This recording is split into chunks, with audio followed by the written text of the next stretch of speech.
بسم اللہ الرحمن الرحیم۔ السلام علیکم ورحمۃ اللہ وبرکاتہ۔ دائرۃ المعارف میں ہے کہ حضرت دانیال علیہ السلام کو بخت نصر نے قید کر دیا تھا، لیکن دانیال علیہ السلام خوابوں کی تعبیر کے ماہر تھے۔ بادشاہ نے خواب دیکھا کہ ایک بڑا بت ہے جس کا سر سونے کا تھا اور ناف سے اوپر کا حصہ چاندی کا تھا اور نیچے کا حصہ تانبے کا، اور ٹانگیں لوہے کی تھی اور پاؤں مٹی کے۔ اتنے میں آسمان کی طرف سے ایک پتھر گرا جس نے بت کو پاش پاش کر دیا، اور بت کے تمام اجزاء اپنے اپنے عناصر سے مل گئے، اور وہ پتھر اتنا بڑا ہو گیا کہ تمام زمین اس سے پر ہو گئی۔ بخت نصر اس خواب سے حیران ہو گیا۔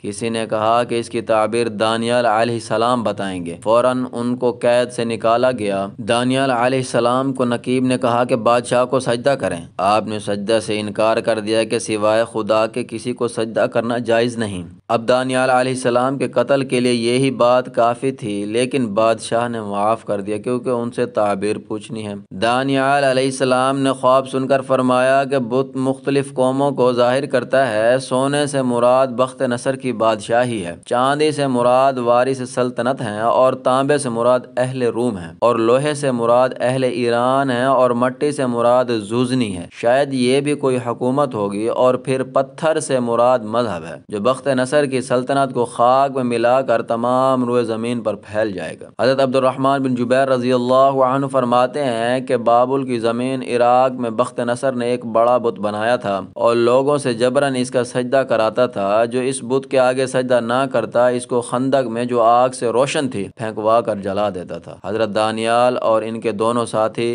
عزریہ اور مصابل نے بت کے آگے سجدہ کرنے سے انکار کر دیا تو ان تینوں کو بھی خندق میں ڈال دیا، تو پروردگار عالم جل جلالہ نے ان پر آگ کو ٹھنڈا کر دیا اور آگ میں ڈالنے والوں کو خود آگ میں ڈال دیا جو جل کر راکھ ہو گئے۔ اس سے معلوم ہوتا ہے کہ حضرت دانیال علیہ السلام بخت نصر کے زمانے میں گزرے ہیں۔ ربنا تقبل منا انک انت السمیع العلیم۔ ناظرین، اگر آپ کو ہماری یہ ویڈیو اچھی لگی ہو تو ہمارے چینل کو ضرور سبسکرائب کیجئے گا اور اپنے خیالات کا اظہار ضرور کمنٹس میں کیجئے گا۔ جزاک اللہ خیرا کثیرا۔